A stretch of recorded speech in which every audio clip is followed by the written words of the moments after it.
Leading the Nightline tonight, the Sarawak Basic Needs Contribution, or SKAS, is helping families cover essential expenses, also driving retail spending across the state.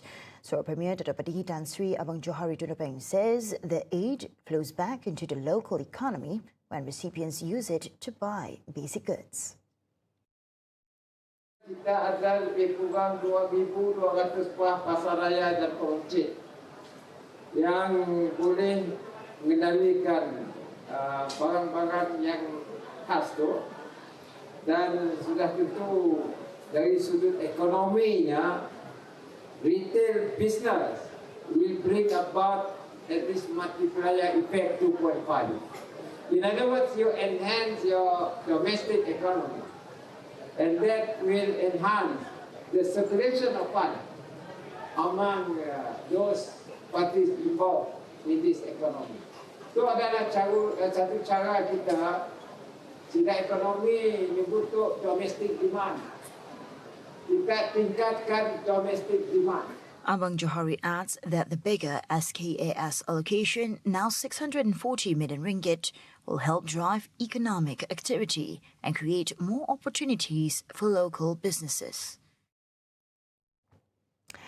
Sarawak is doubling down on its commitment to education and technology, ensuring its people are ready for the economy of tomorrow. Sarawak Premier Dato' Padihi Tan Sri Abang Johari Tunapeng says that we're now entering a new phase of tech evolution called agentic AI, and it's set to make everyday life a whole lot easier.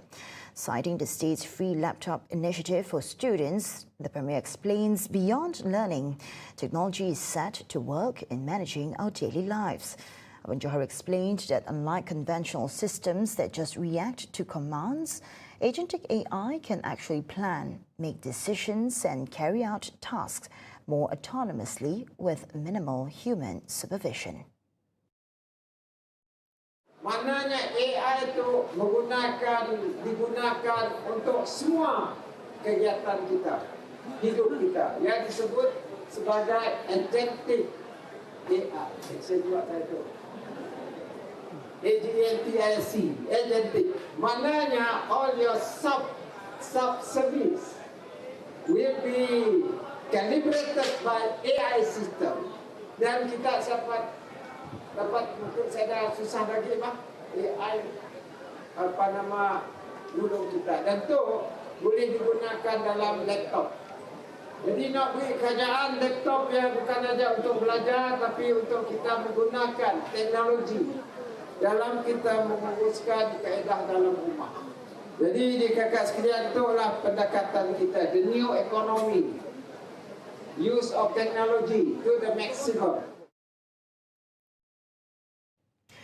Police say they need more time to complete an investigation into 6 male youths, including 3 minors detained for alleged links to the Daesh terrorist ideology. Home Minister Dato' Sri Saifuddin Nasution Ismail says that despite pressure from human rights groups to avoid using the 2012 Security Offences Special Measures Act, or SOSMA, the severity of terrorism threats requires an exhaustive probe.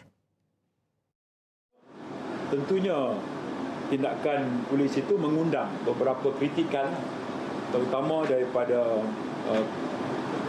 kelompok the so-called pejuang hak asasi, ya, yang menyentuh bahawa mereka yang ditangkap itu dikatakan bawah umur. Jadi mereka mendesak supaya tidak digunakan SOSMA ke atas mereka yang telah polis kenal pasti terlibat.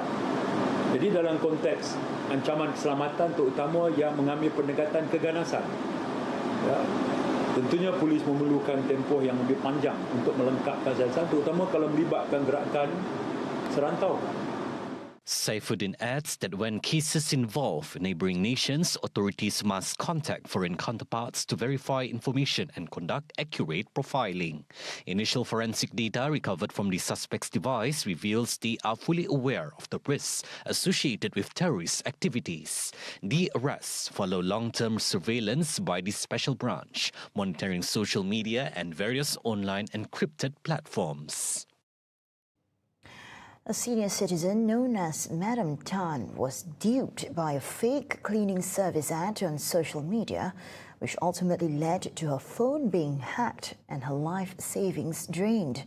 The scammer, posing as a cleaning company representative, allegedly tricked her into clicking a specific link. Moments later, her phone was compromised, resulting in a staggering loss of nearly 47,000 ringgit. And I was on this Facebook, you see, and then there were many advertisements for cleaning services. And out of all these services, this particular one, DC cleaning service, struck me. Why? Because the rate was very low compared. So I thought I'd give it a try. So I just clicked on the website link. However, the company didn't respond immediately. Instead, they called her mobile while she was out of the house. It was during that call she believes the suspect took the opportunity to hack her phone without her knowledge, in which the breach resulted in huge financial losses. Realizing she had been scammed, she lodged a police report. My son sent all these police report to them on the dispute form.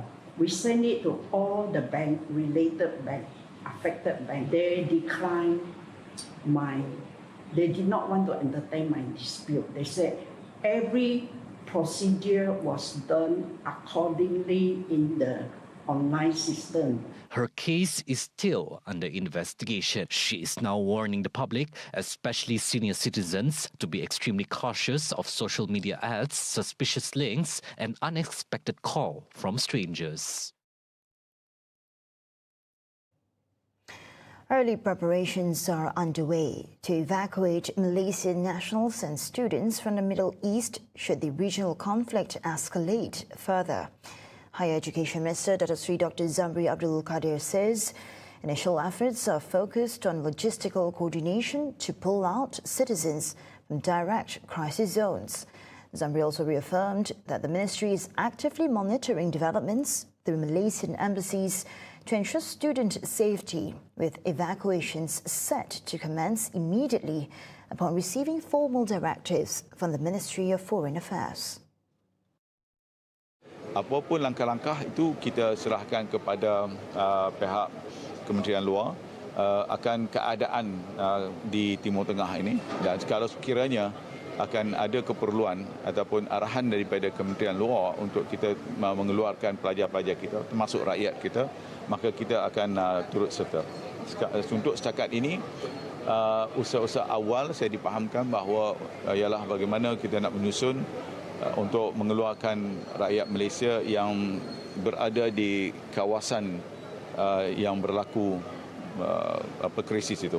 Current data shows more than 1,900 Malaysian students are pursuing studies across 6 Middle Eastern nations.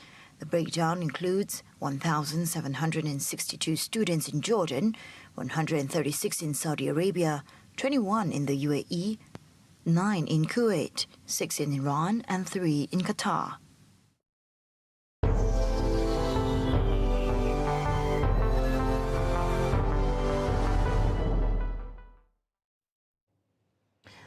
Iran's President Masoud Pezeshkian today vowed that his country would never surrender, as Israel announced a fresh blitz led by 80 fighter jets which set one of Tehran's main airports on fire.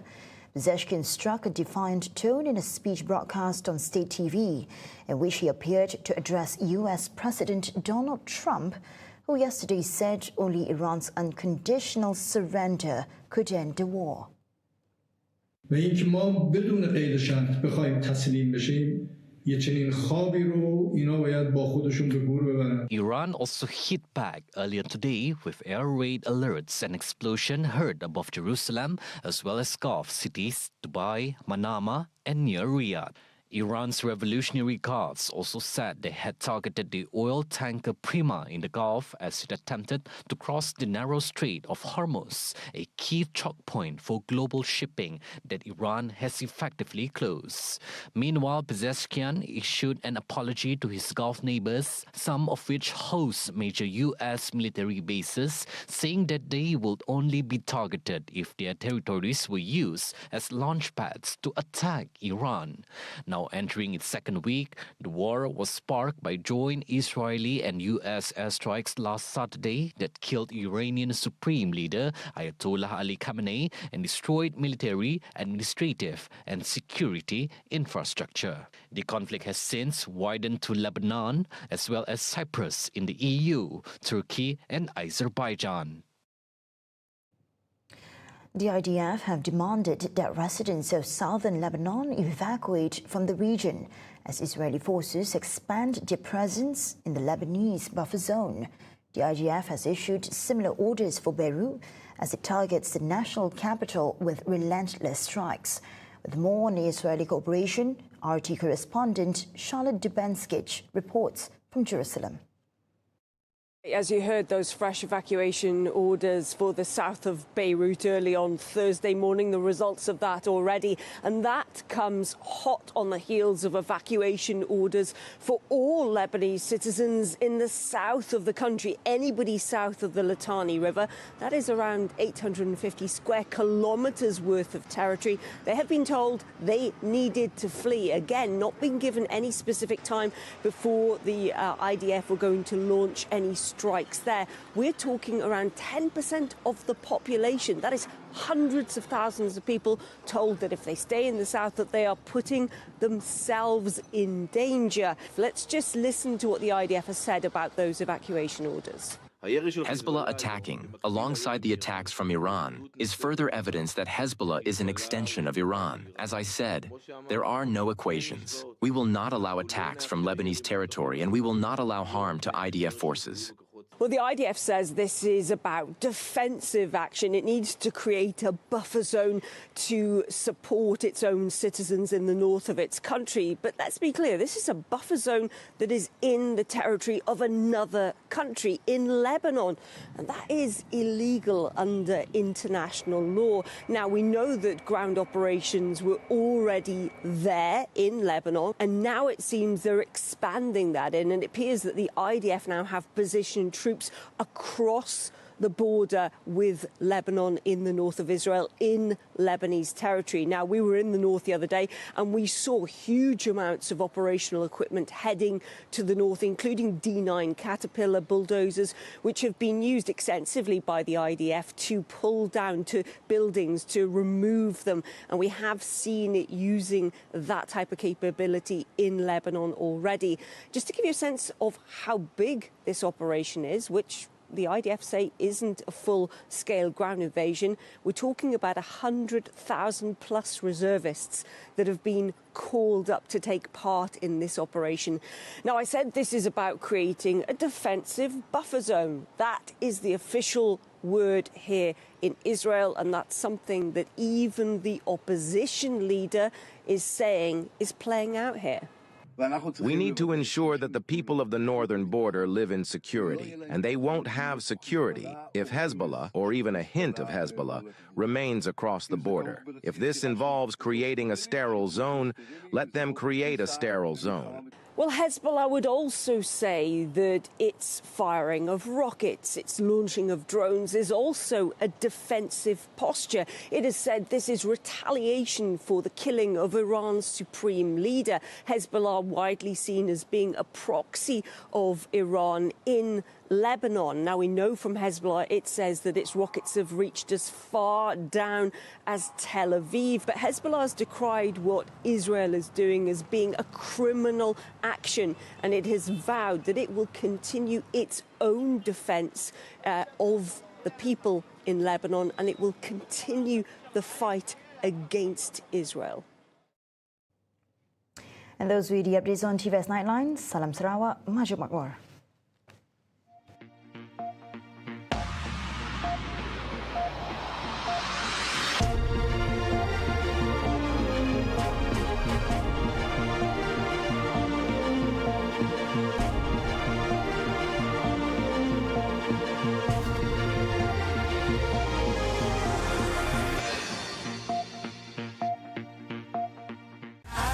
dunia